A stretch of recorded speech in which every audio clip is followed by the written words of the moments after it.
ठंड में 12 तरह की सब्जी खाने वाला ससुराल।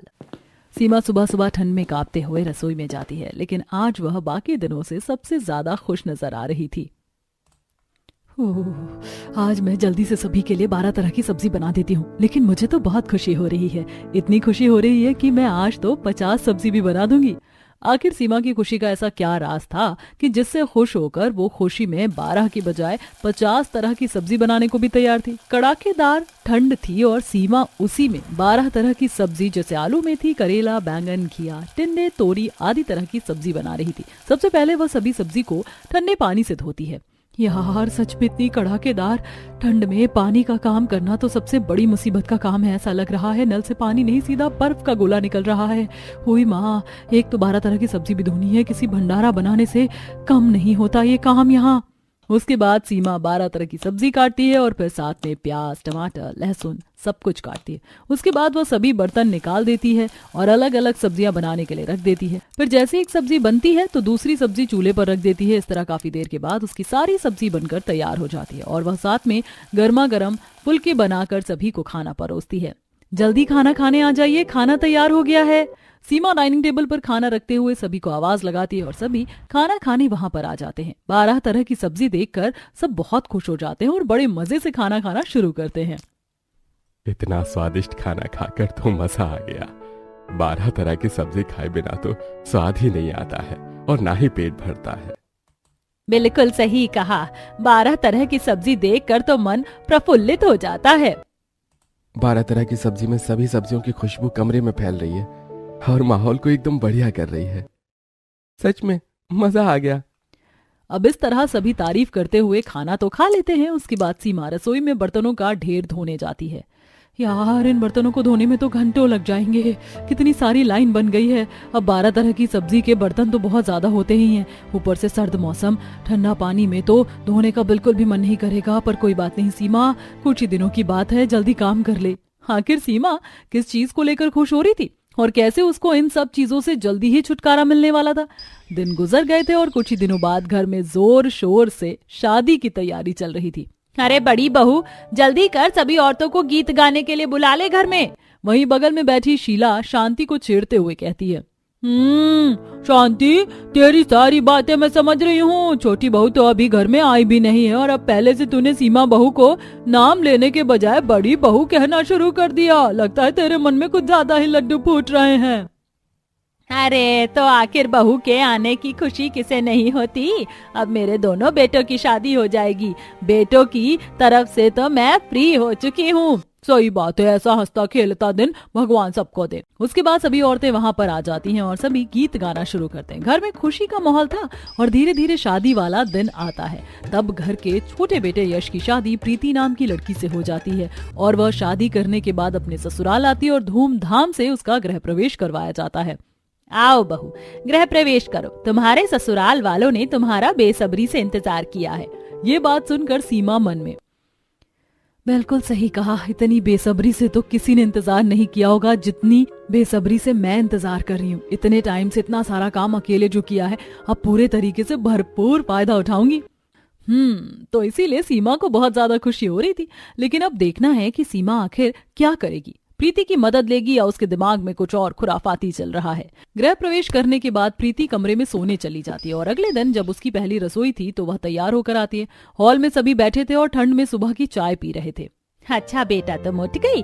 आज तो तुम्हारी पहली रसोई है तो तुम्हें हमारे लिए बहुत कुछ बनाना होगा। जी ठीक है मम्मी जी, आप जो कहें मैं वही बना दूंगी। देख लेना भाभी, हम जो कहेंगे आप सच में वो बना भी पाओगी। आपको पहले ही दिन चक्कर आ जाएंगे। नहीं, मैं सब बना दूंगी। ठीक है, तो बड़ी बहू छोटी बहू को रसोई में ले जाओ और उसे सारी बात समझा दो कि क्या क्या करना है। जी ठीक है मम्मी जी। सीमा प्रीति को साथ में रसोई में ले जाती है तो प्रीति देखती है कि वहां पर बहुत सारी सब्जियां लाइन में लगी हुई थी। इतनी सारी सब्जी का क्या काम है दीदी? यहाँ पर तो 10-15 तरह की सब्जी लाइन में लगी हुई है। क्या मुझे इसमें से कोई 2-3 तरह की सब्जी छांट कर बनानी है? माफ करना देवरानी जी, लेकिन अफसोस, तुम्हें ये सारी ही सब्जी बनानी है। ये पूरे 12 तरह की सब्जी और हमारे ससुराल वाले हर रोज हर समय 12 तरह की सब्जी ही खाते हैं। ये बात सुनकर तो प्रीति की सांस ऊपर के ऊपर और नीचे के नीचे अटक जाती है। उसे बहुत बड़ा झटका लगता है कि उसके ससुराल वाले हर रोज हर समय 12 तरह की सब्जी खाते हैं। दीदी, है तो बहुत ही अचंभित करने वाली बात, लेकिन हर रोज हर समय 12 तरह की सब्जी खाने का क्या तुक बनता है? क्या सभी सिर्फ सब्जी खाकर पेट भर लेते हैं? उन्हें सब्जी खाना इतना पसंद है क्या? देखो प्रीति, मुझे इन सब के बारे में तो कुछ नहीं पता, लेकिन सिर्फ इतना जानती हूँ कि जब तक 12 तरह की सब्जी इन्हें खाने को नहीं मिलती तब तक इनका खाना ना तो हजम होता है और ना ही इनसे खाना गले से नीचे तक उतर जाता है। बस ये हर रोज 2 तरह की सब्जी खाकर पक जाते हैं। इन्हें चाहिए कि इनके सामने बहुत तरह की सब्जी होनी चाहिए और ये अपनी मर्जी के हिसाब से सब्जी चुन कर खा सके। ये तो सच में बहुत अजीब बात है। ऐसा तो मैंने कहीं पर भी नहीं देखा। ज्यादा से ज्यादा मैंने 4 से 5 सब्जी तो देखी है एक समय में, लेकिन 12 सब्जी तो बहुत ज्यादा हो जाती है। कोई बात नहीं, मैं बना दूंगी। प्रीति हैरान तो थी, लेकिन अब उसे अपनी पहली रसोई की रस्म जो करनी थी वह अपने काम पर शुरू हो जाती है और 12 तरह की सब्जी को छीलना शुरू करती है और उसके बाद उन्हें ठंडे पानी से अच्छे से धोकर। हुई माँ, ठंडे पानी से काम करके तो मेरे हाथ एकदम सुन्न पड़ गए हैं। एक तरह की सब्जी धोना ही ठंडे पानी में इतना मुश्किल होता है और यहाँ पर 12 तरह की सब्जी धोनी पड़ रही है। इस तरह प्रीति 12 तरह की सब्जी काटती है, जिसे काटने में ही बहुत समय लग जाता है और उसके बाद वह अलग अलग तरह की सब्जी बनाती है। 12 तरह की सब्जी बनाने में प्रीति काफी कंफ्यूज हो रही थी। हे भगवान, ये सब तो मेरे साथ पहली बार हो रहा है। इतनी सारी सब्जी को एक साथ संभालना और ऊपर से बना बनाकर उन्हें हटाकर फिर दोबारा सब्जी बनाना कितना ज्यादा कंफ्यूजिंग हो रहा है। 12 तरह की सब्जी बनाने के बाद वह सभी के लिए गर्मा गर्म रोटी बनाती और सबको खाना परोसती है। चलो देखते हैं हमारी नई बहू ने खाना कैसा बनाया है। हाँ, देखते हैं। सभी खाना शुरू करते हैं तो देखते हैं कि उनमें से किसी सब्जी में मसाला कम है, जैसे नमक या मिर्च, या कोई तो सब्जी हद से ज्यादा पक गई थी तो कोई कम पकी थी। ऐसा खाना देखकर सभी कमी निकालना तो शुरू कर देते हैं। एक बात कहूँ बहू, कुछ सब्जी तो बहुत अच्छी बनी है, लेकिन कुछ सब्जी तो जरा भी ढंग की नहीं बनी है। लगता है तुझे अभी खाना बनाना नहीं आता। बिल्कुल सही कहा। हर सब्जी का स्वाद कुछ ज्यादा ही अलग है। खाने में भी बड़ा अजीब लग रहा है। जी, दरअसल मैंने पहली बार एक साथ एक ही समय में 12 तरह की सब्जी बनाई है, तो इसीलिए मैं थोड़ा कंफ्यूज हो गई थी और सब कुछ बनाने में बहुत देर भी लग रही थी, तो शायद जल्दबाजी में ऐसा हुआ है। हाँ भाभी, अभी आप कच्ची हो, लगता है आपको एक्सपीरियंस होने में समय लगेगा। अब प्रीति इस घर में नई है और नए माहौल में एडजस्ट होने में तो टाइम लगता ही है, और वैसे भी ये सब कुछ नया है तो कुछ समय में सीख जाएगी। मैं जल्दी ही सब करने की कोशिश करूंगी। सभी खाना खाकर वहां से चले जाते हैं, लेकिन आधी से ज्यादा सब्जी बच जाती है, जिसके बाद इतनी सारी सब्जी बच गई है, लगता है किसी को भी खाना ज्यादा अच्छा नहीं लगा। ये तो इनका हर रोज का ही है। अब 12 सब्जी कोई इंसान एक साथ कितनी ही खा लेगा, खाना तो बचता ही है। तो दीदी, इतने सारे बचे हुए खाने का क्या करना है? क्या ही करना होगा, सिंपल, कूड़े में फेंक देना। अच्छा, अभी मैं जरा आराम करने जाती हूँ। सीमा अपने कमरे में आराम करने चली जाती है और प्रीति वहीं दूसरी तरफ रसोई साफ करने जाती है, जहाँ पर बर्तनों का ढेर लगा हुआ था। लगता है मेरी तो कुल्फी जमने वाली है। मेरी हालत तो बहुत ज्यादा खराब हो रही है। इतने सारे बर्तन ठंडे पानी में धोने से तो कुकड़ी बन जाएगी। अब उसके बाद प्रीति सारे बर्तन धो लेती है और रात को भी ऐसा ही सिलसिला होता है और उसे 12 तरह की सब्जी बनानी होती है, लेकिन एक ट्विस्ट के साथ। देखो बेटा, जो सब्जी सुबह बनती है वो रात को रिपीट नहीं होती। अब जैसे तुमने सुबह आलू मटर, आलू गोभी, कुंदरू, कद्दू और मूली की भुजिया बनाई थी, तो रात को सेम सब्जी नहीं बनेगी। तुम सेम सब्जी में तरी की बना सकती हो, लेकिन बिल्कुल वैसी ही नहीं। हाँ, थोड़ी अलग सब्जी बनाना, वरना हम बोर हो जाएंगे और खाना खाने का मन नहीं करेगा। जी ठीक है। इतना कहकर प्रीति रसोई में जाती है और रात के खाने की तैयारी करती है। वह 12 तरह की सब्जी धोकर काट रही थी। बताओ, हद है, एक सब्जी को हम रिपीट नहीं कर सकते वरना बोर हो जाएंगे। अरे 12 सब्जी में कौन बोर होता है भला? मेरे ससुराल वाले भी बड़े अजीब नमूने हैं। सच में बड़ा एंटीक पीस मिला है मुझे। पूरी दुनिया में ऐसा एक ही पीस होगा ससुराल वालों का। इस तरह प्रीति रात को 12 तरह की सब्जी बनाती है और सभी को खाना परोसती है। उसने इस बार सब्जी में सुबह से अलग सब्जी बनाई थी, जैसे पालक का साग, चौलाई का साग, भरमा बैगन, भिंडी, आलू, गाजर आदि। रात की सब्जी थोड़ी ठीक बनी है, लगता है बहुत जल्दी ही सीख जाएगी। अरे जो भी हमारे घर में एक बार आ जाता है तो उसे हमारे रंग ढंग में ढलने में ज्यादा समय नहीं लगता। बिल्कुल सही कहा। लगता है भाभी के ऊपर हमारा जादू चलना शुरू हो ही गया है।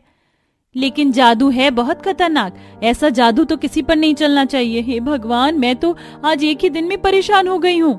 अब रात को प्रीति फिर से ठंडे पानी में बर्तन धोती है, जिससे उसकी हालत बड़ी खराब हो जाती है और वो बहुत ज्यादा थक गई थी, तो कमरे में जाकर लेटते ही सो जाती है। तब यश उसे देखकर कहता है, लगता है महारानी साहिबा कुछ ज्यादा ही थक गई हैं। मैं कब से इंतजार कर रहा था कि आएंगी तो बात करेंगे, लेकिन ये तो आराम से घोड़े बेच कर सो रही हैं।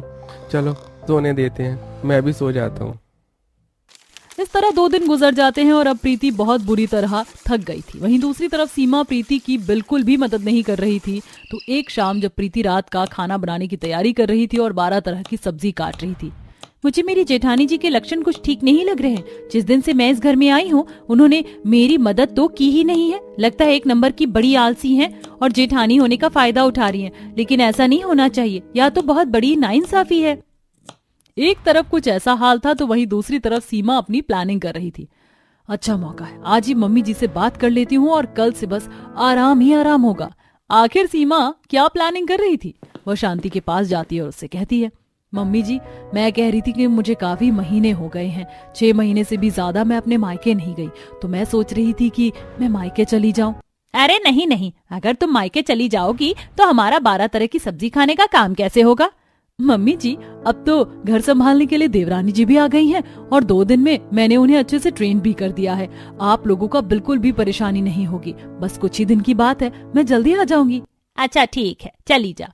परमिशन मिलने के बाद सीमा बहुत खुश हो जाती है। वह अपने कमरे में जाकर पैकिंग करना शुरू कर देती है। मैं कब से इसी पल का इंतजार कर रही थी। अरे अब जाऊंगी मैं अपने मायके और सर्दी का असली मजा लूंगी।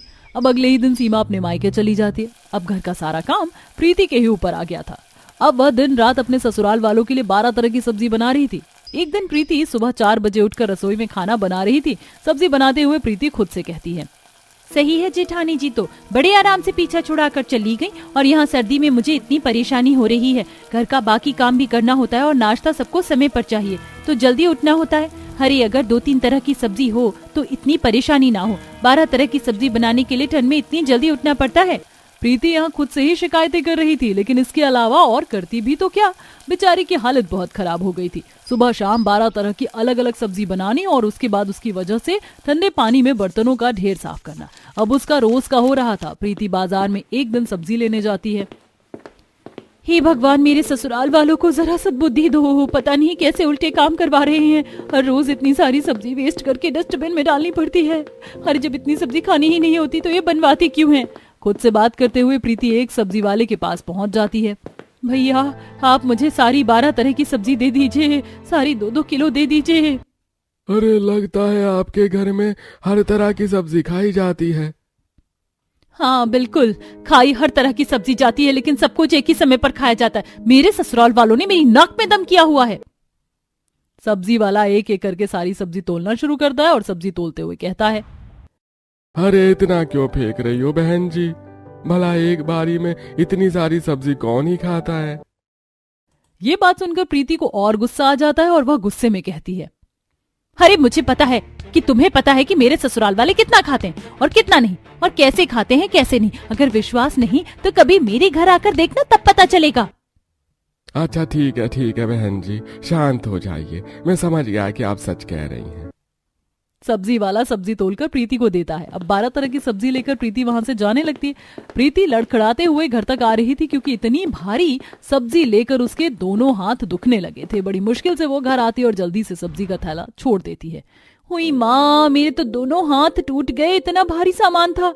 वहीं दूसरी तरफ सीमा आराम से अपने घर पर लेट उठती और बिस्तर में ही नाश्ता करती। अरे दीदी, तुम तो यहाँ ऐसे आ गई हो जैसे तो भालू, अपने बिस्तर से कभी बाहर नहीं निकलती हो। आपका नाश्ता भी कमरे तक मुझे लाना पड़ता है। चलो जल्दी से उठकर नाश्ता कर लो या खुद भी कुछ काम कर लिया करो। सीमा बिस्तर में लेटी हुई थी और वह बैठ जाती है। नेहा का लाया हुआ नाश्ता करते हुए वो कहती है, तुम्हारी जुबान कुछ ज्यादा ही चलने लगी है। अरे पता भी है ससुराल में कितना काम करती हूँ मैं। यहाँ 2 दिन मैंने चैन से आराम क्या कर लिया, तुम्हें तो मिर्ची लगने लग गई। तुम मेरे कमरे तक एक नाश्ता देने में बड़बड़ कर रही हो। जब तुम्हारी शादी होगी तब पता चलेगा। तब का तब देखेंगे, फिलहाल तो मैं अपनी सिंगल लाइफ एंजॉय कर रही हूँ। वहीं दूसरी तरफ प्रीति रसोई में जाती है और सब्जी बनाने की तैयारी करती है। फिर से वही 12 तरह की सब्जी बनाना। यार इतनी ठंड में तो 12 तरह की सब्जी बनाकर बिल्कुल परेशान हो गई हूँ, पता नहीं कब आएंगी। खाना बनाने के बाद प्रीति अपनी जेठानी सीमा को फोन करती है। हाँ बोलो प्रीति, क्या बात है? मैं कह रही थी दीदी कि आप घर वापस कब आओगी? मैं तो हर वक्त 12 तरह की सब्जी बनाकर बहुत ज्यादा परेशान हो गई हूँ। प्रीति अभी तो मैं नहीं आ सकती, मेरी माँ की तबीयत इतनी ठीक नहीं है, इसीलिए मुझे कुछ दिन और लगेंगे। इतना कहकर सीमा कॉल कट कर देती है। मैं भला इतनी जल्दी क्यों जाऊं? यहाँ मुझे अच्छा लग रहा है। करते करते हफ्ता 10 दिन बीत जाता है और अब प्रीति शांति को कहती है, मम्मी जी दीदी को मायके गए हुए बहुत दिन हो गए हैं, आप उन्हें बुला लीजिए। मेरी तबीयत ठीक नहीं है, मैं 12 तरह की सब्जी नहीं बना पाऊंगी। मेरी हालत बहुत खराब है, ऐसा लग रहा है मानो बीपी लो हो रहा है। अरे बेटा जरा ध्यान रख, कोई बात नहीं, तू हमारे खाने की चिंता मत कर, मैं आज ही सीमा को फोन करके वापस बुला लूंगी। अब शांति सीमा को वापस बुला लेती है और उसे आना पड़ता है। घर वापस आने के बाद अब सीमा को भी खाना बनाना पड़ रहा था। मायके में रहकर तो कितना मजा आ रहा था, अब यहाँ पर फिर से वही सब होगा। बड़ी मुश्किल से इस मुसीबत से बाहर निकली थी, फिर से वापस आ गई। इस तरह उस दिन खाना सीमा को बनाना पड़ता है क्योंकि प्रीति ने तो अपनी तबीयत खराब होने का बहाना किया था। सीमा 12 तरह की अलग अलग सब्जी ठंडे पानी से धोने के बाद उसे काटती है और खाने में सभी के लिए 12 तरह की सब्जी बनाती है। सब बड़े मजे से खाना खाते हैं। सच में 12 तरह की सब्जी खाकर तो बहुत अच्छा लगता है। हाँ बिल्कुल, 12 तरह की सब्जी खाकर तो मजा आ रहा है। हाँ भाभी, काफी दिनों बाद आपके हाथ का खाना खाने को मिल रहा है। हम तो इतने दिनों से आपके हाथ के खाने का स्वाद ही भूल गए थे। प्रीति भाभी की तबीयत ठीक नहीं है तो हम तो आपके हाथ की बनी सब्जी खाएंगे। इस तरह अब सीमा को खाना बनाना पड़ रहा था। खाना खाने के बाद वह ठंडे पानी से बर्तन धो रही थी, तब बाकी बर्तनों में 12 तरह की सब्जी काफी ज्यादा बच गई थी, जिसे सीमा को डस्टबिन में फेंकना पड़ता है। ऐसा करने में सीमा को बहुत बुरा लगता था। अब ये सारी सब्जी मुझे डस्टबिन में फेंकनी है, कितनी ज्यादा गलत बात है। हम इतना अनाज वेस्ट करते हैं, इतना सारा खाना हम बनाते हैं, कोई खाता नहीं और उसके बाद उसे कूड़े में डाल दिया जाता है। जिन लोगों के पास एक वक्त का खाना खाने तक नहीं होता, उसके लिए इतना सारा खाना मिलना किसी वरदान से कम नहीं। पर हमारे परिवार को देखो, कितनी बर्बादी कर रहे हैं। दिन गुजर रहे थे, वहीं प्रीति की तबीयत खराब होने की वजह से सीमा को काम करना पड़ रहा था। अरे प्रीति, क्या बात है, तुम्हारी तबीयत में सुधार नहीं हुआ क्या? क्यों दीदी, मेरी तबीयत की वजह से आपको कोई काम अटक रहा है क्या? मैं सोच रही थी कि थोड़ा काम में मदद हो जाता।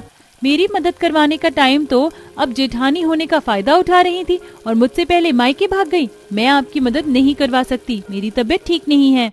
इतना कहकर प्रीति वहां से चली जाती है और तब प्रीति भी अपनी सास को कहकर मायके जाने की बात करती है। क्या बात है, कभी एक बहू तो कभी दूसरी बहू, बस अपने मायके जाने में लगी है। अभी तो मैं नई हूँ मम्मी जी, और नई बहू तो शादी के बाद कुछ टाइम के लिए अपने मायके जाती ही है, लेकिन मेरी बारी तो दीदी ने छीन ली। मुझसे पहले ही मायके पहुँच गई थी। मुझ नई नवेली बहू को अकेले छोड़कर दीदी चली गई। नहीं, मैं तो बस ऐसे ही चली गई थी, मुझे बहुत टाइम हो गया था ना, इसीलिए बस। तो कुछ दिन और रुक जाती दीदी, कोई बात नहीं, अब मेरी बारी है और यहाँ रहने की आपकी बारी। अच्छा ठीक है, चली जा मायके। इस तरह प्रीति भी अपने मायके चली जाती है और काफी दिनों बाद वहां जाकर चैन की सांस लेती है। अगले दिन प्रीति सुबह 10 बजे उठती है। उसकी मम्मा उसके कमरे में ही नाश्ता लाती हैं। अरे बेटा, अब उठ भी जाओ, और कितनी देर तक सोती रहेगी? क्या अपने ससुराल में भी ऐसे ही सोती है? अपनी मम्मी की आवाज सुनकर प्रीति आंखों को मसलते हुए उठती है। अरे मम्मी, वहाँ मेरी इतनी अच्छी किस्मत कहाँ। प्रिंसेस ट्रीटमेंट तो एक लड़की को मायके में ही मिल सकता है, ससुराल में नहीं। वहाँ तो मुझे रोज 4 बजे उठना पड़ता था और हर रोज 12 तरह की सब्जी बनानी पड़ती है, वो भी हर समय। सच में तेरे ससुराल वालों की ये बात तो मेरी समझ से भी बाहर है, पर क्या कर सकते हैं, ससुराल वाले हैं, बात तो माननी ही होगी। वहीं दूसरी तरफ सीमा का बुरा हाल था। वो दोपहर के खाने में 12 तरह की सब्जी बना रही थी। मैं सब जानती हूँ, प्रीति मुझे जानबूझकर छोड़कर गई है, मुझसे बदला ले रही है। 12 तरह की सब्जी बनाकर मेरी तो हालत खराब हो रही है। मैं तो सिर्फ हफ्ता 10 दिन रुक कर आई थी मायके में, लेकिन प्रीति पहले 1 हफ्ता यहाँ बीमार थी और अब उसे वहाँ गए भी 1 हफ्ते से ऊपर हो गया है। मैं क्या करूँ? प्रीति भी 12 तरह की सब्जी बनाने से पीछा छुड़वाकर अपने मायके तो चली गई थी। एक दिन कॉल पर, क्या बात है दीदी, इस टाइम कॉल क्यों किया?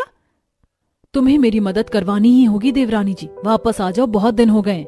क्यों दी, मैं यहाँ नहीं थी तो इतने दिनों में ही आपकी नानी याद आ गई? जब आप मुझे अकेले छोड़कर चली गई थी तब मेरे बारे में नहीं सोचा? अच्छा बाबा माफ करो, अब कहीं नहीं जा रही, अब तो आ जाओ। 1 महीने से खुद काम कर रही हूँ मैं, वो भी इतनी सर्दी में, नहीं हो रहा अब।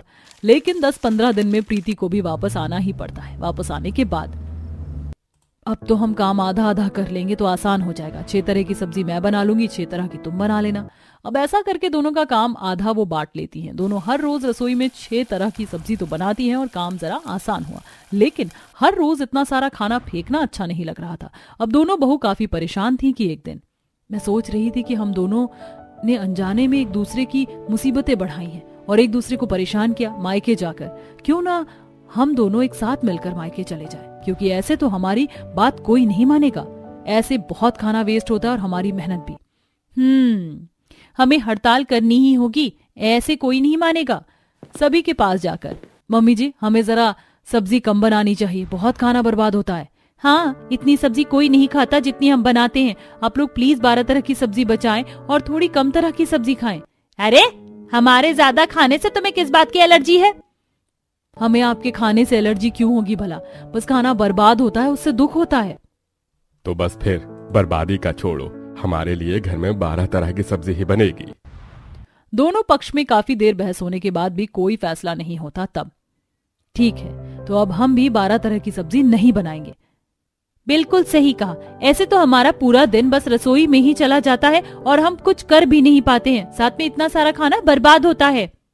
लेकिन बिना 12 तरह की सब्जी खाए हमारा गुजारा नहीं होता है। देखो बहू, कायदे कानून तो हमारे ही चलेंगे। घर में सब्जी बनेगी तो 12 तरह की ही बस। तुम दोनों को तो बस कामचोरी दिखती है। घर में 2 बहू हैं, दोनों मिलकर तुम 12 तरह की सब्जी भी नहीं बना सकती। तो बाकी काम करने क्या मम्मी जी हमारे लिए नौकर चाकर आएंगे? तो ठीक है, हमसे तो ऐसा नहीं होगा। हम तो जा रहे हैं अपने मायके।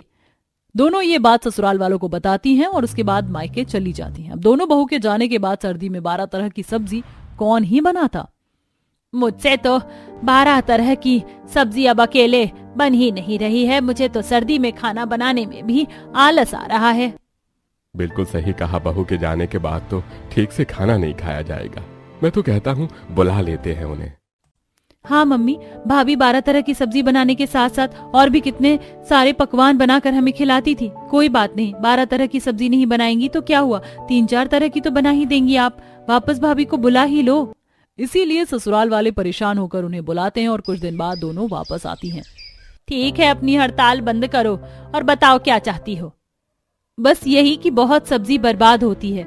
अब से हम सिर्फ 2 या 3 तरह की सब्जी ही बनाएंगे। ये तो बहुत ज्यादा कम हो गया। 12 से 2-3 पर कैसे आ जाए हम? ठीक है, हम नहीं बनाएंगे फिर कुछ भी। अरे ठीक है ना, मान लेते हैं बहू की बात, वरना यहाँ जो मिल रहा है उससे भी हाथ धोना पड़ेगा। बिल्कुल सही कहा, कम से कम 2-3 तरह की सब्जी खाने को तो मिल जाएगी। इस तरह ससुराल वालों को उन दोनों के आगे हार माननी पड़ती है। शुरुआत में तो ससुराल वालों को काफी परेशानी हो रही थी और उन्हें मजा भी नहीं आ रहा था, लेकिन कुछ ही दिनों में उन्हें थोड़ी आदत होने लगी और घर के दोनों बेटे भी एक बहुत बड़ा चेंज देखते हैं। वैसे मैंने कभी नहीं सोचा था कि 2-3 तरह की सब्जी खाकर भी अच्छा खासा गुजारा हो सकता है। जब से ऐसा किया है 12 तरह की सब्जी तो याद आती ही नहीं है। बिल्कुल सही कहा भैया, और मैंने एक और चीज नोटिस की है, कम सब्जी बनती है तो घर में सब्जी भी कम आती है, जिसकी वजह से हमारा बजट बहुत सुधर गया है। जितना पहले एक हफ्ते में पैसे खर्च हो जाते थे, उतने पैसे में अब पूरे महीने की सब्जी आ जाती है। ऐसा तो होना ही था। सब्जी की जरूरत सिर्फ 2 की होती है और आप उसका कितना ज्यादा गुना खा रहे थे। सॉरी, खा नहीं रहे थे, वेस्ट कर रहे थे। हमें इतना खाना वेस्ट नहीं करना चाहिए और खाने का मान रखना चाहिए। आप दोनों बिल्कुल सही कह रही हो भाभी, मैं आप दोनों की बातों से सहमत हूँ। अब तो मैं भी सहमत हूँ। अब तुम दोनों अपनी मर्जी से रसोई संभाल सकती हो। 12 तरह की सब्जी हम सारा स्वाद से भी नहीं पाते थे, अब कम से कम अच्छे से खाने का स्वाद तो ले पाते हैं। इस तरह दोनों बहू की 12 तरह की सब्जी बनाने की समस्या हल हो जाती है और अब ससुराल वाले उनके हिसाब से ही चलते हैं। अब वो दोनों मिलकर कभी 2-3 तरह की सब्जी बनाती, वो भी ससुराल वालों की पसंद की सब्जी। इस तरह 12 तरह की सब्जी का पैटर्न ससुराल में खत्म हो जाता है।